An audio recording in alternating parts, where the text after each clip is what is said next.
Today we're on the Ovation of the Seas. Live from the top deck of the Ovation of the Seas, we're coming into port in Juneau, Alaska. This was August of 2019. And unfortunately for the summer season in 2020, apparently all of the Alaska cruises are not going to happen because of all the COVID stuff. So we got lucky enough to experience it last year as our one and possibly only time we ever go to Alaska. It hard to say. It's we're all the way down in Orlando, Florida, and for us it was definitely a journey. You know, you're traveling all the way across country. This went out of Seattle, so there's the whole thing of getting all the way over to Seattle, and then the prep for the cruise is quite a bit because as you can see from the weather, this is in the middle of the summer, and you can see that it's nasty and rainy, and you know, you see people wearing the jeans and the jackets. I mean, the weather here was probably, you know, 50-ish, sometimes down into the 40s, very windy, but that's Alaska for you. You know, it's kind of one of those, you go on this to see the destinations and to see the scenery that you rarely would ever get a chance to see, you know, kind of, there's nothing else like it. And so, you know, that's kind of it. Alaska cruise, it's definitely an expedition. You know, you have to pack carefully.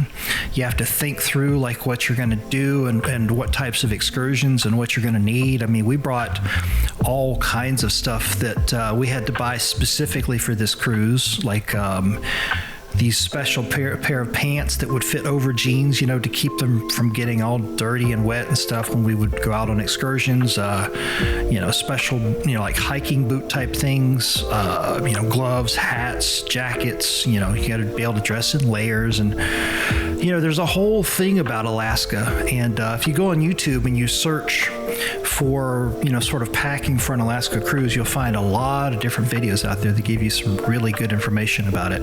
And we actually did quite a bit of that ourselves. We did quite a bit of research before the trip. So here we are, kind of very, very slowly making our way into Juneau. We weren't supposed to arrive in Juneau until about noon, so I'm not exactly sure what time this is, so probably 10:30-ish. And we had a couple of things planned for Juneau, but the weather didn't cooperate. So you'll see coming up later on in the vlog when we get to that series of videos that the whole time we're in Juneau, we basically just kind of walked around. And the only actual excursion we did was this salmon bake right at the end of the day.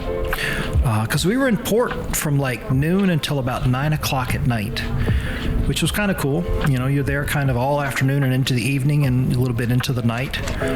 And it's likely a safe bet that for 2021, the Alaska cruises will work the same way they did in 2019 in terms of the itineraries, the length of time in ports, etc. And I think I remember seeing that Royal Caribbean is actually adding another ship from this class, from the Quantum class, to the Alaska routes for 2021 and probably 22 and beyond, because they're quite popular. I would argue that this is not 100% the best ship for this, because it only has this one upper deck for observation. These glass panels were constantly kind of in the way. The whole upper deck is basically a running track, and so there are people that were running periodically, and you know, we would kind of get in their way a little bit.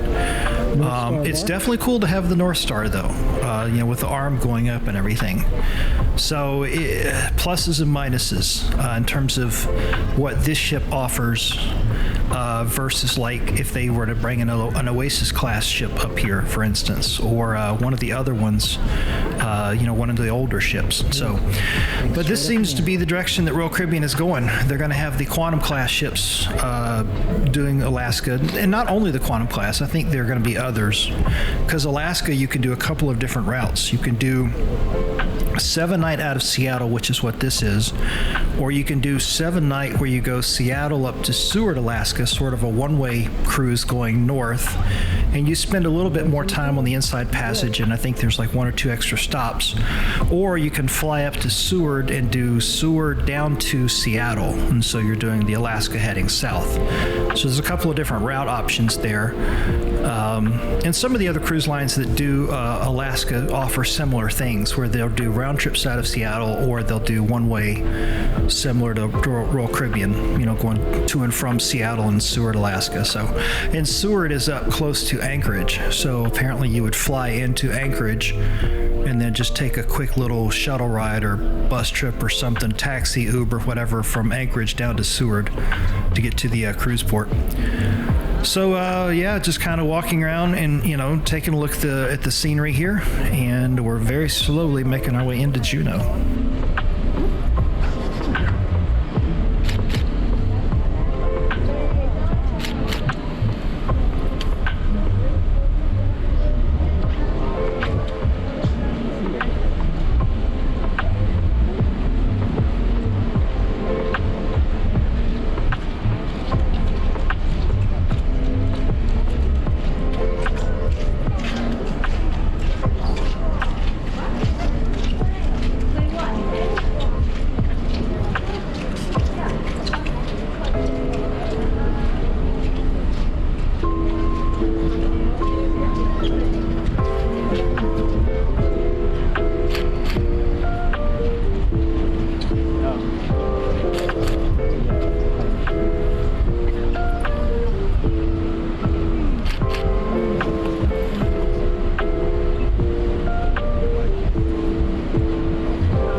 Thank you very much for watching that video. I really hope you enjoyed it. If you gave it a like, that's very much appreciated, as it helps the channel. If you haven't already subscribed to the channel, be sure to subscribe, and don't forget to change that bell icon so you're notified when new videos are posted.